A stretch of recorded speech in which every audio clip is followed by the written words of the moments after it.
So today I have a very special guest with me. It's Baron Collins Hill. Many of you know him from the MandoLessons YouTube channel, which he's been running for almost 20 years now. So it's an really impressive and nice guy we have with us today. How are you doing, Baron?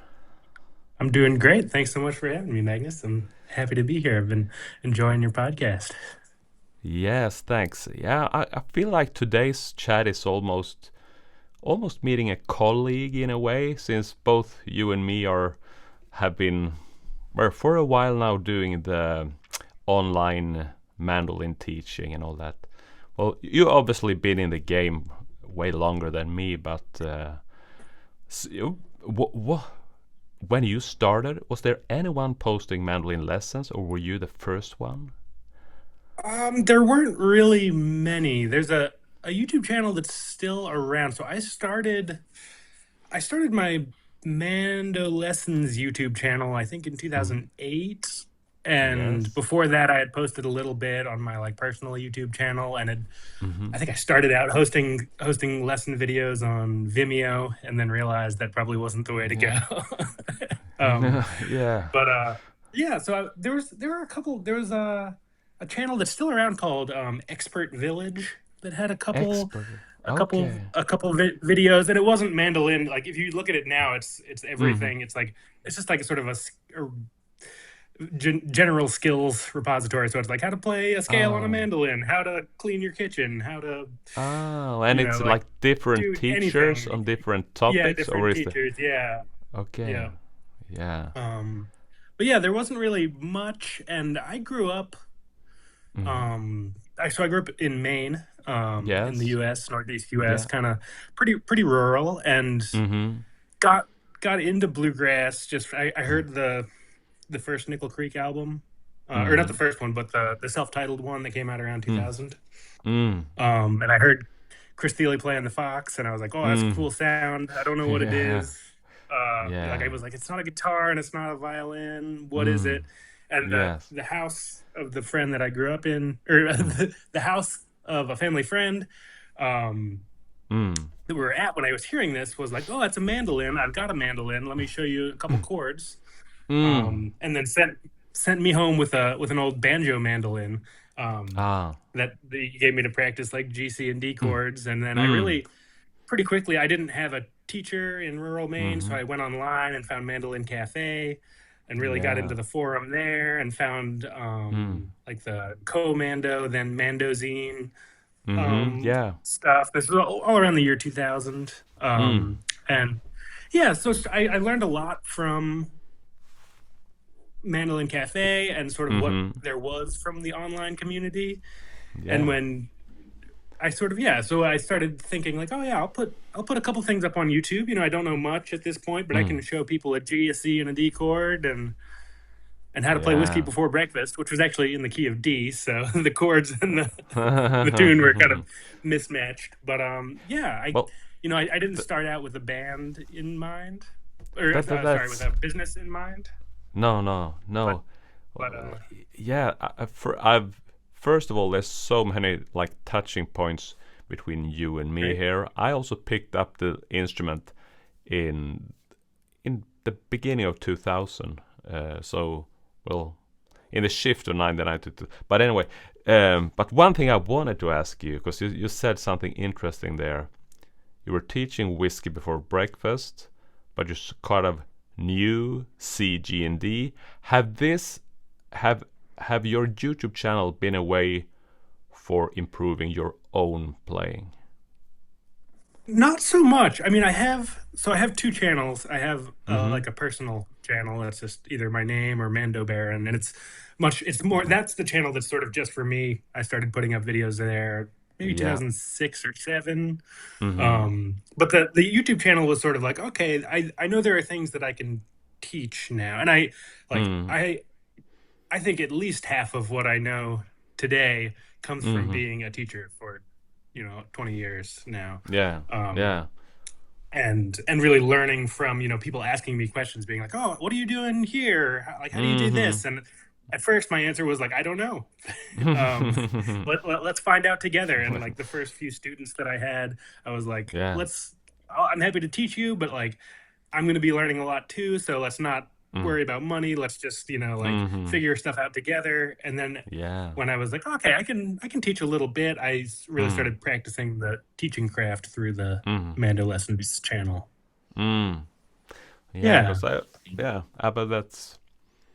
that's just I find that is an interesting thing for me at least. It's sort of like I'm often choosing like topics that I want to learn more about, and I can so making a video for new Camptown races is a way for Yeah, me to go deeper into that song.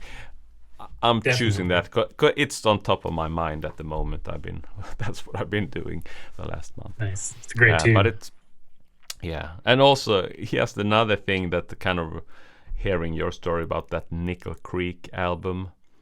I had an interview maybe a month ago with Mike Giverin from he has also a YouTube channel Mando Mike it's called, Mando Mike, yeah, definitely. and It's great stuff. he was referring to the same album, like Mm. the thing that he did see them play live even, and then listening to that album, and well, it's Yeah, just yeah, I think that was a big album for the mm, mandolin world, and it came out right around the same time as Oh mm, Brother Where Art Thou got really big, and that yeah, had Mike Compton on the record. And yeah, I think Oh Brother was a true, big watershed moment for traditional mm, music in mm, general. uh mm, but yeah, sort of that, and then also seeing like, oh, there's this band of young kids that's really, mm, like really yeah, proficient, really amazing, and really tied to yeah, like to a lot mm, of more traditional music, even though they certainly spread their wings a lot. mm, Coming from the bluegrass background sort of gave, yeah, a mm. lot of life to the communities for sure. Yeah, yeah, yeah, that's true. It's I haven't thought about it, but that's sort of the same on the same timeline Yeah, that they kind of all early are then. 2000s. Cool. So yeah, and that's how a bit how you got started. But now, like being into this for 19 years, and I also, well, tell us what is your situation at the moment? Can you give us quick insight? Yeah. Yeah, so after many years of living in the States and Mm-hmm. playing a lot of, I taught at a lot of camps, and I ran Mando lessons and taught private lessons and did kind of a mix of things. Mm. Um, as the years went by, especially when COVID hit, I switched to doing more online stuff, as a lot of people did. And Yeah. I've actually been living in Thailand for the last year and a half. I've been in Wow. Bangkok in the big Mm-hmm. city, which is pretty Mm. exciting for this small country boy who grew up in the woods in Yeah. Maine, living in Yeah. a city of 15 plus million people. So that's been a really That's wild. fun, different experience. I've been over here about a year and a half now. And I happened to stumble into a really amazing music scene. There's a Really? couple of my friends, Sunny and Anna, who live over here, are both great Mm-hmm. traditional musicians. Sunny got into Mm-hmm. playing five-string banjo uh, over the pandemic, and he's Mm-hmm. he's from Thailand. Mm. And he then got into Irish tenor banjo. And Okay. my friend Anna is a great fiddle player from England, but living over here teaching in Mm. international school.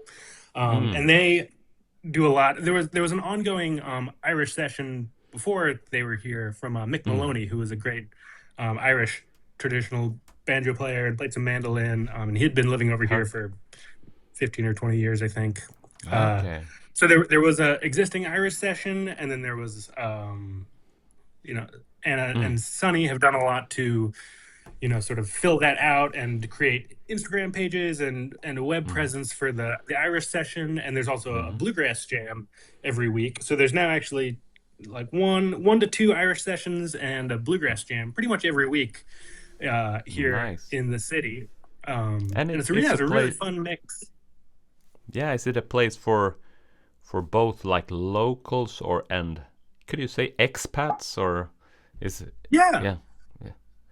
So Yep. Yeah. it's So it's a good mix of mm, locals, like with the Irish session. There's mm-hmm, a couple Thai folks, a couple Japanese expats, mm-hmm, a couple mm, English expats, a couple Irish. I'm American. yeah, And then there's always, just being such a big city, there's always people coming through. So we'll have mm, either Thai folks from other cities or other parts of the country, or yeah, we'll have other people just visiting on holiday. It's kind of a big mm, mix, but it's a really nice. And the same for the bluegrass session or the bluegrass mm-hmm, jam. Happens. It's a really fun scene. It's in Thailand. There's a big kind of cultural tradition of night markets where everybody sets up tents and sells ah, food or clothes or anything, and it's ah, it's really hot in Thailand, so nighttime is a good time to be outside. yeah, So there's okay, a big night market. The if anyone ever comes mm. uh, through Thailand and wants to Yeah, come play, we would love to have you join us. If you can look up Irish music Bangkok, or you can look up Bluegrass Bangkok, and you'll find all the information. But yeah, there's a beautiful night market that is hosted by a wonderful no, Thai guy, P Wit, who's really been mm, a kind of a mainstay of nice, the bluegrass scene here. And yeah, there's always yeah, people coming through. It's really really fun. wow, yeah, I mean, wouldn't so I mean I'm glad to hear also that there are this like music opportunities for you with this Irish and bluegrass and everything. But however, I guess all of that was also back in Oregon. So there's got to be Yeah. something else getting you to this. So I'm just curious why. I mean, I've never been to Thailand. It seems really exotic to me. It's one of these places that I want to visit. I have my friends, my parents gone there on vacations, like Oh, a two, nice. 3 week thing. But being there for 18 months or so, what made you go there? And just curious. Yeah, yeah. So I started out like many people. I came just on vacation on holiday, Mm-hmm.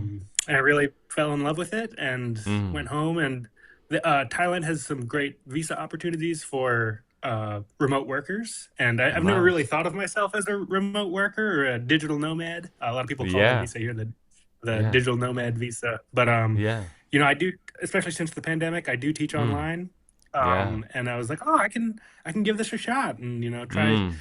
a new life adventure. So yeah, that's sort of. And yeah, I Wow. really, Yeah. just coming on vacation, I really fell in love with a lot Mm. of the cultural aspects. And there's some really cool Yeah. Thai traditional music that I love that I've been trying to learn a Mm-hmm. little of, but it's pretty complicated. um Hmm. but yeah, just like between Cool. the food and the people and the culture Yeah. and the music, so many Wow. things just made me want to, And and the the opportunity to climate, come back. And I guess, the yeah. weather. Yeah. Yeah. Yeah. Wow. Yeah, coming Mm. coming from New England, from the Northeast, and then living Mm. in Oregon, I'm mostly used to colder temperatures. Yeah. Yeah. Yeah. But Mm. yeah, it's very interesting to it gets close. It's in the mid 30 degrees centigrade, or Yeah. like 90s Fahrenheit Cool. every day. Cool. About as cold as it gets is Yeah. mid 20s or like Yeah. 80, like mid 70s. And yeah, so that's taken a little bit of getting used to, but And it's been talking an about experience for that, sure. how does your instrument find being in Thailand? Because I mean, in this community we have everyone is playing the instrument sort of, and we are living in different parts of the world, and it's always a Yeah, discussion. Do you keep humidifiers? What do you do winter time? So yeah, just here, how do your instruments find this yeah. So I tropic climate? Yeah. So I actually only came over with one instrument. If people know my lessons, they probably are used to seeing a bunch of instruments in the background. I've got a few here, but Mm-hmm. I don't know if they're going to show up in the Yep. video, or if there even is a Yeah. video. But Mm. yeah, I came over with a mandolin, my trusty Ellis, which has just been so solid over the years. I'm super Wow. grateful to have this instrument. Mm. Tom does a great job building, and I don't do really anything to it. It could use a little. I was just back in the States actually, Mm. Mm. for most of June. I taught at Kaufman Old Time Camp, Steve Oh. Kaufman's Yeah. Yeah. Yeah. camp in Tennessee, which was super fun. Wow. And I was up in Maine, where it was like speaking in Fahrenheit, it was like 40 degrees when I got to Maine, and then it was Mm-hmm. 90 degrees in Tennessee, and it's always 90 Mm-hmm. degrees here. Mm. Um, I'm always like, oh, how's the mandolin going to do? And it's just been super solid. I think part of Nice. the thing with the mandolin is it's small. It doesn't have those big top plates like a guitar or a larger Mm-hmm. instrument, and it's Mm. built a little sturdier than a violin, so it doesn't have quite Mm. as much humidity change. But Mm. also, Mm. yeah, this has just been a really reliable, solid instrument, and it's Nice. been interesting. In the States, I was more concerned with keeping my strings super crisp Mm. and new and sounding their best. But over here, I learned I can't actually get a reliable mandolin string super easily. So I've kind of gone Ah. the other direction and was like, okay, I'll just like go back. When I first was playing, I just played strings until they died or broke. And, occasionally strings Yeah. will get so worn out that the intonation starts to go, or they really don't sound Mm. good, or they break. Mm. But yeah, it's a little bit kind of a simpler way just to be like, yeah, I'll Yeah. play them till they break or they really sound bad, and it Yeah. cuts down on the string changing time, which is nice because it's not my I favorite part of playing the mandolin. no. But that's good to hear, and I like how you're framing it now. The words you're using like a simpler way, and it seems like your move there, coming there with one instrument. It seems like a more like minimalistic approach to life, and I kind of just like that approach, I guess. Yeah, Maybe. there's definitely something that's drawn me in that direction. Mm, Everything from how many instruments I'm traveling with to how I'm yeah. living to even how I run my YouTube channel. Back in Mm, America, I had two professional cameras set up yeah. with a bunch of Yeah. microphones in a whole studio room. And Mm, moving here, I was just like, I can, technology being what it is, I can really just run my business off of a cell phone camera and a little mm, like a wireless mic nice. and a computer. And that's how I started out. When I Yeah. started out teaching when it was Mm, 2008, it wasn't a mm, job. Nobody thought it no. was a job. And I was just, No. well, I mean, when I started out, I was taping videos on a borrowed mini DV camera, like with Mm, like the little mini tape cassettes. yeah. Yeah. Yeah. And then I Remember would them. borrow a particular cable Mm, to like get it into a mm, computer back home. mm, And mm, I had to like import in real time. It was mm, that was just uh but pretty soon I was like, oh, okay, I can like use my computer webcam or mm, mm. a phone webcam. And then I got into the more fancy cameras and production value. And something that's always spoken to me about YouTube is Mm. kind of the community aspect and the fact that you Yeah. don't need to be a professional to get on YouTube. No. And so for me, like kind of going back and being Mm, like, yeah, I'm just going to use webcams mm, mm. and phones rather than a bunch of fancy equipment. I think Yeah. it's nice to have all that stuff, and there's times when I miss it, but it's Mm, also nice to just have the more simple, like it's good mm, enough. What I'm mm. trying to do here Yeah. is teach music, get other people playing, and I think sometimes seeing a room full of nice instruments and microphones Mm, and fancy cameras mm. can, as much as it can help my teaching, it can also make people more hesitant to get into either the music because they're, oh, I need a really nice instrument to play, or oh, Mm. it's like in order to make a YouTube video, I need a really nice camera. And I've That's true. thought that way myself too. So just trying to, Yeah. take the gas off of that a little bit and try to go back to Yeah.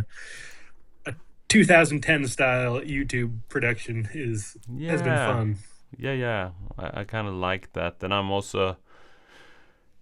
I mean, I can relate to it. Like, uh, also trying to trim down my workflow a bit, and I not because of traveling or anything like that, but I'm also just doing one cam every time nowadays. I Yeah. started also experimenting with two cams and all that, but Yeah. so yeah, but I guess, and I seeing this being way more like you're talking about the DV cam and all that. It's much more available today. Have you seen any changes within those since you started in 2008? How students approach learning music online, or is it? Well, have you? Is there any like difference you think, or is it just the same? That's a good question. I think at least from my all I can speak to is my own experience and sort of Mm-hmm. the how I teach and sort of the students that attracts and sort of Yeah. what I've seen. I think in general there's been such an explosion of resources. Like when I Yes. started, there were no real like there wasn't any dedicated mandolin YouTube No. channels, and now there's many. There's probably a Yeah. dozen folks that are Yeah. really doing a lot for the mandolin community, which is so great between you and David Benedict and Mando Mike, and yeah, just Yeah. such a great wealth of Mm. information. Mm-hmm.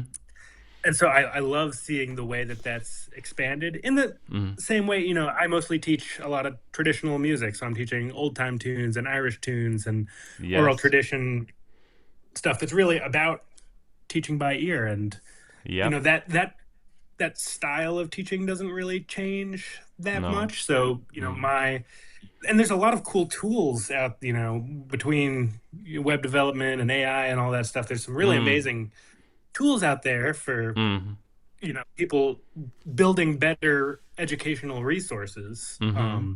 And I think in terms of being able to communicate, there's a lot of cool advancements, but when it comes down to it, my focus is really on those fairly simple traditional tunes and Yeah. getting people to get out and play music with each other, especially in the age of digitalization and AI and everything. I've sort of Mm. seen music as a great way to, like really have undivided attention of I'm gonna just sit down and have all my attention with Mm. another person. Like let's Mm. let's get together in an outside space outside of our homes, maybe at a bar or a pub or a Mm. restaurant or Mm. a park, wherever it may be, or a night market, Mm. and just share music without any phones, without any screen time. It's becoming kind of rarer and rarer. So I think my own realization that that's one of the more kind of powerful aspects of music has been sort of helpful for me and given me more energy as a teacher. Yeah.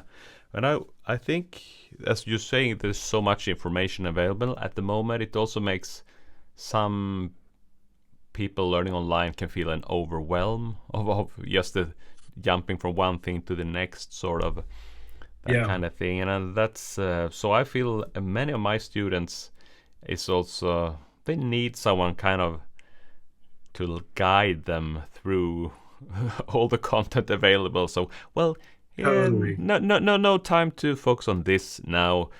We're please we put our attention at this topic or lesson. So, and that I guess is way different in a way, but since you but it's as you say, I mean the way you and me are doing the videos, it's sort of like because I'm also focusing a lot of the traditional music, the Scandinavian and or but and it's a way of like the oral tradition like that. And one thing that I find Totally. cool with that, because it's not like a trendy thing we are doing. It's not a hip thing. So I have a feeling that your videos from 2008, my videos from 5 years ago, they will still be around 10, 15 years from now. Because people still want to learn whiskey for breakfast. And that's an interesting. And I guess that's because I mean a lot of like YouTube tutorials and all that will be outdated in a way in a couple of years, but I don't find your tutorials outdated because it's the great music that's been around for 100 years maybe, and well, it's just a little side Yeah, note, but it's yeah, there's definitely, I think especially not to go too far down the Mm. internet Mm. creator rabbit Mm. hole, but I think Mm-hmm. because there's so much information out there, a lot of Mm. the job of people like you and I is becomes more of like curation rather than creation. Yeah. Because like if you know how to learn tunes, you can go to thesession.org or some tune repository website and get all the music and learn all the tunes. um, but when it comes down to it, I think a lot of the value that you give to the mandolin community is sort of being like, here's some of the repertoire, and this is what I try to do in my own stuff as well. Like, here's repertoire that you're likely to come across in Mm. out in the wild, rather than like, oh, here's a cool hot tune that nobody else knows, but it's a fun, Yeah. like, and those can be fun Mm. too. Like, Yeah. always, I always recommend students like really, Mm. um, you know, go after whatever you're most excited about. So one of the first Mm. tunes that I learned as a once Mm. I hit like beginner intermediate level, I learned Mm. Sam Bush's version of Brilliancy, or the Yeah. first chunk of it anyway, which is not a tune Yeah. you're going to be playing at your Mm. standard Mm. bluegrass jam or Irish session. But it really, I was like, oh, that's cool. And it's Yeah. hard and it's fancy and it caught my Mm. ear, and it was way too Mm. hard for me to Mm. approach as a beginner player. And I don't really even play it anymore. I can fake my way through it still, but Yeah, uh filled with like this like, triplets. yeah, that, but it has so many of those cool techniques that you learn Yeah, one tricky tune and it teaches you so much, and then you yeah, go to learn Whiskey Before Breakfast and you're like, mm, oh, this is much more manageable than Brilliancy, and it gives you yeah. a nice sort of like, oh, this feels more doable. I could learn one of these every day, sort of feeling, versus like, I okay, I'm gonna crush on Brilliancy for a month and see where I go. yeah. I actually got a question from one of my friends yesterday who want to learn piano. She's like, oh, well, what would be a good way for me to start? And I was like you. Well, think of, is there any song that you would like to learn? Make a YouTube search how to play Adele song Hello. I mean, and Yeah, just yeah, get into it. Follow your desire, because rather than, well, okay, now look here, we're gonna get you the C chord, and we're gonna. I mean, yeah, yes, to get that is important stuff, but just to keep the momentum, follow the desire, because you're gonna. That is a powerful compass in a way. yeah. Yeah. I often teach the same thing. It's like, what do you like? Why do you want to play piano? Oh, because I Mm. heard such and such Mm. a song. Or like, why do you want to Mm. play mandolin? Well, I heard Chris Thile on the Nickel Creek album. Mm. Mm. And then following that, and learn. I think Yeah. learning to kind of create your own fuel for learning an instrument can be Yeah. really benefit, and it's one of the hardest parts, to sort of direct yourself and Mm-hmm. come up with goals of like, okay, what do you want Yeah. to do? Do you want Mm. to like learn some songs just for yourself? Do you want Mm-hmm. to get out there and play music with other people? Yeah. And often, I'll hear a lot of people say like, oh, I just want to play in my room for myself. And then I say, do you really? And they say, well, maybe getting out and playing with other people someday, but I don't know. Mm. And there's a lot of hesitation there. And I've felt that too, Yeah. especially, even learning second and third instruments. Like when I learned to play Mm. banjo, Mm. I fell into that trap myself. And I sat in my room and tried to learn to teach myself to play clawhammer banjo for like a Mm. year. And then I got to a point where I was like, okay, I think I'm ready to, go try playing with other people. And I Mm. went out and I tried, and it didn't really work because I had never played banjo with other people. And Mm-hmm. I had some skills, so I was like, okay, I can like try this tune, and it's going to be a train wreck, and it's fine. But going out and playing with other people, there's nothing like that to sort of teach you what you don't know. Like, okay, Yeah. this is all the stuff that doesn't work. So any failure Mm. that I Mm. come across in my own playing, like out with other people, I try to use as sort of guidance for my own practice of like, okay, I tried to take a break on Whiskey Before Breakfast, but I was nervous, so I was playing too fast and I was playing too hard, so the tone's not great, and I really tried to Mm. play too many, triplets rather than really focusing on a nice solid version of the melody. Mm. Um, and yeah, anything you can do to sort of, you know, push yourself. For people who like don't are hesitant to go play with other people, you can try to sit in your room like me and Mm, get as much information as possible, mm, and then go out when you mm, feel ready. mm. But if you just go out, you can combine them from the get go and go out and listen. Find first, the thing to do is just find where are people playing music near you. Yeah. There may Mm, be, often in most parts of the world, there's some mm. sort of Irish session or a bluegrass jam or an old time jam. And just find where that's happening, go and listen, and you might be surprised, like, oh, these people aren't as fast and professional as I thought they were. Maybe I could Mm-hmm. maybe I could join in, and then you learn to like ask how to join the session, and then learn like, oh, what tunes are these people playing? You make a list, all Yeah. these sort of things you can do to come back home and have some real world experience to practice with, is going to be so much more beneficial than what I did, which was sit around in my room imagining all the problems I was going to come up with, and then going Yeah. out and realizing, oh, I actually, what I need to do is just go out and make a lot of mistakes and try to be a good musical session member, and not try not to cause any problems, Yeah. with like session Yeah. etiquette and things like that. But ultimately, get out, be okay with making some mistakes, and Mm. then really try to learn from those mistakes coming back and playing. Yeah, that's brilliant. That's also exactly what I say to a lot of students, that we can be in this preparation mode forever if we're going that, but going out and meeting people, playing with them, that is sort of, at least for me, like the golden part of making music. And as you say, so as a if someone listening is in that preparation mode and been there a bit too long, the perfect first step: go to a jam session, not to play, but to attend and observe. Maybe a second time you're bringing your instruments, not to play, but to attend and observe. And before you know it, you will be actually there strumming a few chords, playing a few melodies. And also, like you said, Baron, people will realize, well, maybe these people at the jam session isn't like untouchable, or what words, but also the fact you will find out how generous this community is, because everyone's been in this situation, attending their first session, so they know what it's like. And you're gonna be, that's in well, there are of course exceptions, but in most cases, people doing this, what we are doing, are really generous with this kind of, but Totally, yeah, it's a really great community.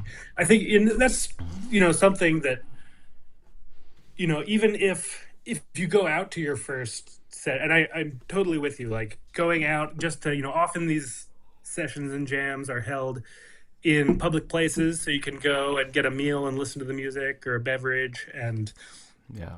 listen, and you can just observe. And just being an observer first can teach you so much, like, okay, what's happening here? Like, maybe you're not super familiar with how, maybe you've played a lot of bluegrass, but you're interested in Irish music, so you go to an Irish jam and just observe. It's like, okay, what's happening here? And any number of things could happen. They could pass who starts a tune around the circle. There could be Mm-hmm. one session leader who's always starting the Yep. tunes. And then you look, it's like, okay, are people jamming? Are people taking solos? No, it doesn't. It seems like just melody, and then maybe like a guitar and maybe a bodhrán, an Irish drum, are Mm. playing chords. But it seems like, oh, everybody else is playing melody, so maybe mandolin is a melody instrument in Irish music, which is generally the case. And yeah, like seeing a lot of kind of the nuts and bolts of what's happening can be super helpful. Yeah, and yeah, just kind of taking it slow and seeing, like, maybe you go to a session and you're like, oh wow, these people are really good and really fast, and I don't think I'm Mm. going to be able to keep up. What you can do is you can just say, hey, I play this music, but I'm a beginner. Is there a slower session around that might be a good fit for me? Mm-hmm. And they might say, oh yeah, there's something over here. They might say, oh, Mm. just like sit in anyway and you'll get Mm. faster. Mm-hmm. Like, Mm. hopefully a session leader or music community will have some options. Like I've heard people say like, oh, you're interested in this playing this music, but you don't like you're new to it. Here's a here's a little thumb drive full of like our favorite tunes and maybe some listening suggestions or things like that. Like here's here's some resources to sort of know what we're doing here and how it's run, rather than some sessions may have less of those sort of community skills and just be like, no, this is a fast session, sorry. Which is understandable, but I think often if you can lead people who aren't ready for a particular speed of session, if you can say, okay, here's something you can work on to kind of to build up, can be a very helpful thing. Yeah. And I also, when I kind of went into this online teaching, because I have a long background of teaching music in person, and I always had I thought that sort of everyone wanted to get to the point of attending jam sessions, forming a small group of playing and all that. But I also realized out of doing this now for it's about 7 years that it's actually 9 years since my YouTube channel. But anyway, that there are also people that find like the online community, that is their only way of participating in music and being involved in music. And that is also, of course, totally okay if you're that kind of person. But I want to, so using this as a little bridge for something that I'm curious about, because I guess you started only with like free content, YouTube and all that, but I also know that you formed your MandoLessons Academy, which is more like a is that part focusing more on the community aspect and accessible, or can you tell us a little bit about how that was it a shift for you starting that thing, or does the yeah, well, I'm leaving. I can't really formulate the question, but I think you get I it. know where you're going. Yeah. Yeah. So about a couple years ago, I have two different parts. I have a course called the Comprehensive Mandolin, which is really focused on a lot of what we've been talking about, like getting people ready to play out in the world, like learning like, oh, what's the difference between an Irish session and a bluegrass jam, and what's my basic technique, and what's my role as a mandolin player in these different kinds of music, and what a little bit of repertoire. The free website MandoLessons is really the basis for a lot of the repertoire and learning the tunes and mandolin techniques, and that's all free. But the course sort of became an opportunity to go more in depth, where having a 6-hour YouTube video doesn't really make sense.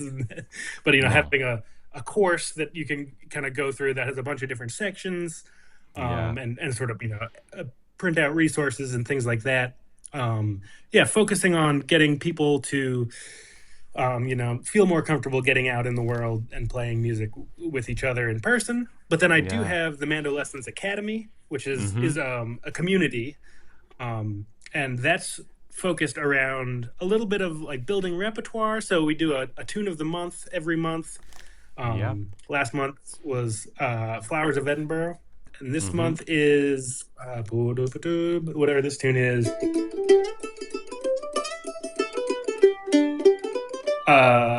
I always forget the name. A Cold Frosty Morning, or Frosty Morning, depending. Yes. Great old time tune in the key of A minor. So we get to and we kind of go through a lot of the steps we've been talking about. We pick a tune together, and then there's some folks are total beginners, and maybe just chip away at a little bit of the tune, maybe don't even get the whole tune.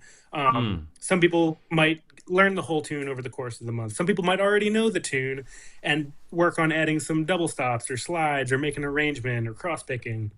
Cool. And it's open to totally all levels. And then we listen to I have my version up on MandoLessons that people can work from if they want, either have it taught by ear to them or use the sheet music or tablature. But I also give a bunch of listening suggestions, a lot of like YouTube videos of like, oh, here's how different people are playing it. And then people also share their own favorite versions they find online, and we come up with a bunch of different versions. That's the beautiful thing about this repertoire is, mm. everybody does it a little bit different, and Yeah, it's it's a great to beautiful sort. I get a thing. lot of inspiration. Yeah, but and I actually got a question from one of my students the other day talking about because he wasn't sure how to tackle this thing coming to a session, and they're playing Cold Frosty Morning, but not the way that he's like used to play it. And do you have any advice for someone feeling a bit, maybe a little bit frustration of this, of all the different versions? What is your approach to Yeah. that? So my approach really is mostly around, like, mostly for a long time I would let, like, either not knowing a tune or like not being able to join in what I thought was the right way kind of really get to me as a social musician. But really, the more I focus on things like just sort of separating things into, like, okay, I know this, and oh, I don't know this, and that's okay. So like with a tune, Mm-hmm. it happens all Mm-hmm. the time, even after jamming with people for more than 20 years now. I go Yeah. to a session and somebody says, let's play Cold Frosty Morning, and they play the A part, and I'm like, great, I got this, and they go to the B part, and it's totally different from what I know. Mm-hmm. And there's a bunch of different ways you can react. You can say, oh, like, some of it will depend on, like, what I really love about the Irish tradition is, Mm-hmm. more than in like old time and bluegrass, I see there's Mm. really acceptance of just sitting there and listening, which is Mm. just really wonderful to get comfortable, sitting in a group. And obviously there's going to be some, you're holding your instrument, you want to join in even if you don't ever know Yeah. every note. But really in Irish music, just be like, oh, I don't know this tune, and you sit there and you have front row seats for a really beautiful musical experience, and you get to listen to a new tune. You can ask if you Yeah. can record, or you can write down the Mm. name if you like the tune, and really Mm. engage as a listener. Mm. And that sort of teaches, the people around who are maybe just in the pub, like, oh, this is like, you can sit and really deeply listen to something. But Mm. when you run into a tune that is different than, that's sort of, first, what I like to say is that, like, there is no one right way to play a tune. Everybody's going to have True. a slightly different version. It's all True. kind of like, you have the name is like, you have a name for a tune that doesn't really Mm. exist, because everybody's version more just kind of floats Mm. around the tune, the Mm. idea of the tune. And for me, at first it's like, okay, you like get your version, whatever that is, and then you use your version as sort of guideposts of, okay, yeah, Mm. A part, Cold Frosty Morning, no problem. And then you get to the B part and Mm. you're like, oh, something different's happening. What I'm playing doesn't work. Mm. Or maybe you play along and you both Mm. play your B parts at the same time, and you Mm. realize, like, oh, this their version is different. And at that point, it kind of becomes a negotiation within the group. Often, Mm. if there's someone who started the tune, they will sort Mm. of, it's best to let them play their version, because it's their turn Yeah. to, kind of lead the group, even if it is a Mm. a community everybody's Mm. playing. Mm. So what I do in those situations is I play Mm. through and say,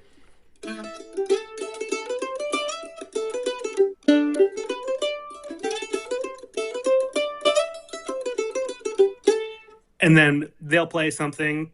It's like, okay, I can pause and listen, and you can take that either as a time to just listen, or you can play a little bit of chords if you're playing bluegrass, or Mm. um, if the mandolin is allowed to sort of be in an accompaniment role. Yeah. Or, I think it becomes, sometimes, often, you won't have like a totally different part. It's often just like a note or two different, and that becomes a great opportunity to just have a mini ear training opportunity to sit there and be like, Mm. okay, there's something different that they're playing. Can I figure out what that is on the fly? Often, Mm. like playing up to the,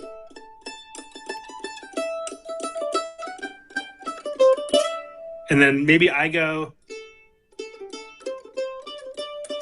and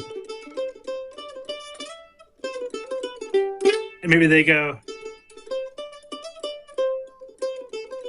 Yeah. So you just have like one phrase that's Mm. different, or even Mm. half a phrase, and it just becomes, Yeah. for me, I try to keep the mindset of, like, oh, this is just a mini tune learning opportunity. Can Mm. I match on the fly this one new phrase? Mm. Um, And yeah, Yeah, if that's I a good can't, no problem. And if I no, can, yeah, it's a great little bonus. yeah, it's a really good advice, and also like the way how you said it, that be okay with listening. It's gonna be. I think I'm also eager to play along with everything all the time, Same. but just sitting back listening, that's a really good thing. It's that. Yeah, Uh, and it's that goes for even outside of the session. If you for mm, people who what when you pick up a mandolin and you're like, oh, I want to learn this, and then you kind of work out like, okay, why do I want to learn? Oh, it's because I heard this album of bluegrass. Like, oh, maybe I mm, want to learn to play bluegrass. And mm, then one of the best things you can do is just listen to a lot of bluegrass. yeah. Put Mm, just do a lot of searching, go on YouTube, yeah. watch a lot, Mm, listen, go on forums, find out what like the classic albums are, listen to yeah. them, start to know the different mandolin players, Mm, maybe identify their styles, and yeah. just like what is the role of the mandolin. If you're listening Mm, to bluegrass, you're going to hear that chop a lot. If you're mm, listening to Irish music with mandolin or tenor banjo, you're going to be like, okay, mandolin is a melody instrument, not a chord instrument in Irish music mm, for the most part. yeah. You can do a lot of work even if you're just listening to music in the background while you Mm, do chores, do the dishes, whatever it may be. mm, yeah. There's so much. I think of music as like kind of a two-part process.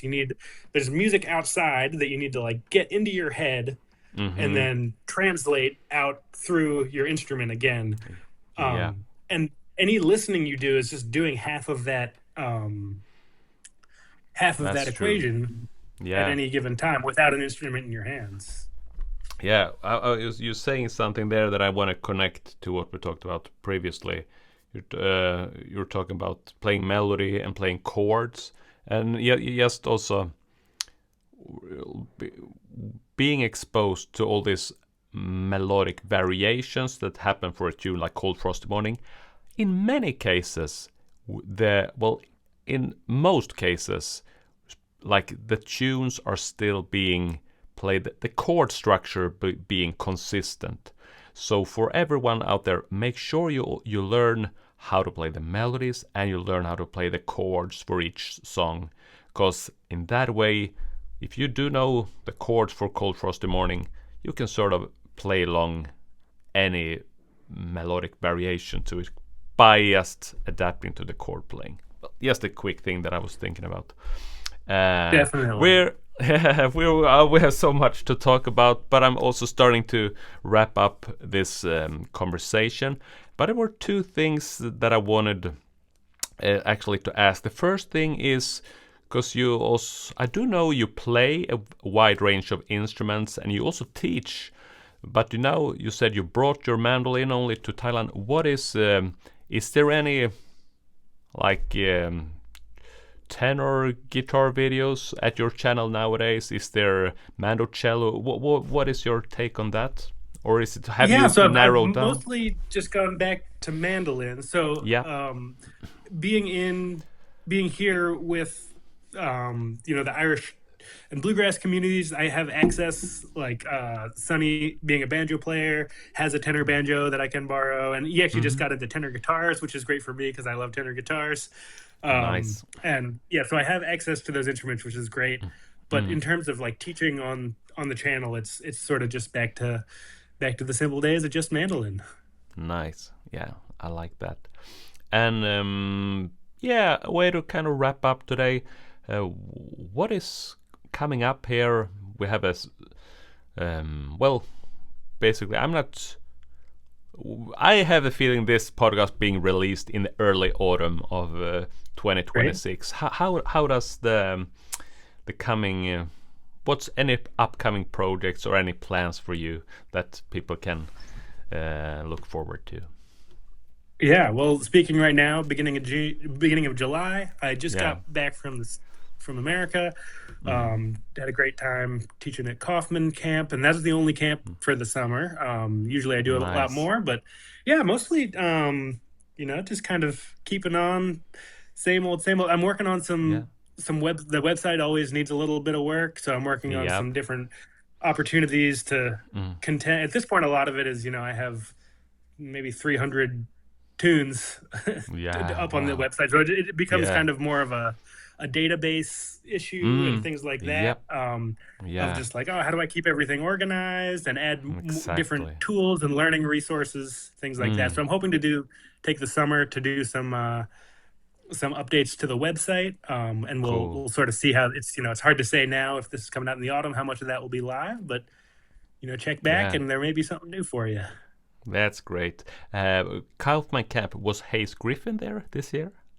He was there, I think, the second week. So I was only there for the old time week. They do Oh, an old time week and a bluegrass week, oh, and I think Hayes that's was there for the bluegrass week. But I was just there. My schedule I only allowed for yeah, I the do old know time he's week. like in this camp season nowadays, and I remember him being Yeah, at Steve Kaufman's camp last year, and I nice. don't keep track on his busy schedule, but I was just Yeah, yeah, curious. yeah, But yeah. It that's was true. it was my He first would time at the camp. It was very fun. cool. But he would probably be at the bluegrass camp if he's there. Yeah. Oh, thank you so much, Baron, for coming here. Well, I have the feeling that people might already know, but if they want to get in touch with your work and your videos and your world, where is the best touching point to reach you online? Yeah, so the best way is my website, MandoLessons, all one word, MandoLessons.com, or you can just Google Mando Lessons or Mandolin Lessons. You'll probably find me pretty quick.